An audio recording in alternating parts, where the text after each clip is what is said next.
If you want to know how to put on the Omni Ice Pulse Compression Pads, you came to the right spot. We're going to show you how to do it step by step, fast and easy. Hi, it's Steve from My Cold Therapy and Supply Cold Therapy, where we help people get back to living. If you're new here, make sure you go ahead and click that subscribe button and all the links to everything we mentioned in the video, where you can find linked in the description box below. Now let's jump right into it. Compression cold therapy is an awesome way to help relieve your pain and swelling after surgery, injury, or just a hard day of being a weekend warrior. So what is the Omni Ice Pulse Compression Cold Therapy System?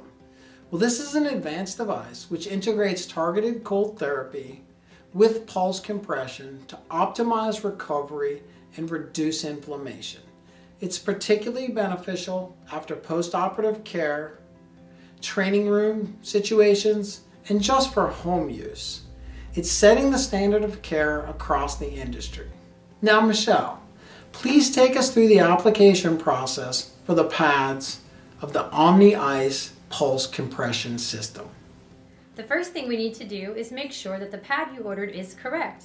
You would do this by looking at the pad to find the white label which denotes the pad type. Next, the universal protocol for cold therapy is 20 minutes on, 20 minutes off. Also, please make sure to check with your doctor for any other instructions while you're using the cold therapy device, just to be on the safe side. Also, ask the doctor how to check your skin and the duration they want you to use the cold therapy machine.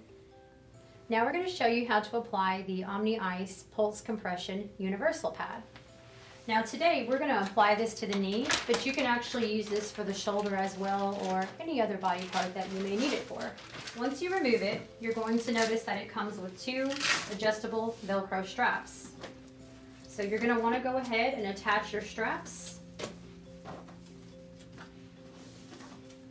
And you may need to adjust them depending on what body part you're going to use it for. Once you've got your straps in place, you're ready to apply it to your body. So here we're going to place it on the knee, and we're going to bring around our top strap. And this strap is a little bit longer because, like I said, it's designed for you to use it in other places such as the shoulder. But you can wrap it around as much as you need, and then bring your other strap around and attach it as well. Once you've done that, take your hose from the cooler and you're ready to connect it to the hose on the pad. Make sure you match up the notch on the cooler hose to the notch on the connector on the pad. Once you hear that click, it's secure and you're ready to begin your therapy. Thank you, Michelle, for that great explanation. Now that you know how to use your compression cold therapy machine, let me know in the comment section below if you found this video helpful, and do give us a like. And also, don't forget to hit that subscribe button. Thanks for watching, and let's get back to living.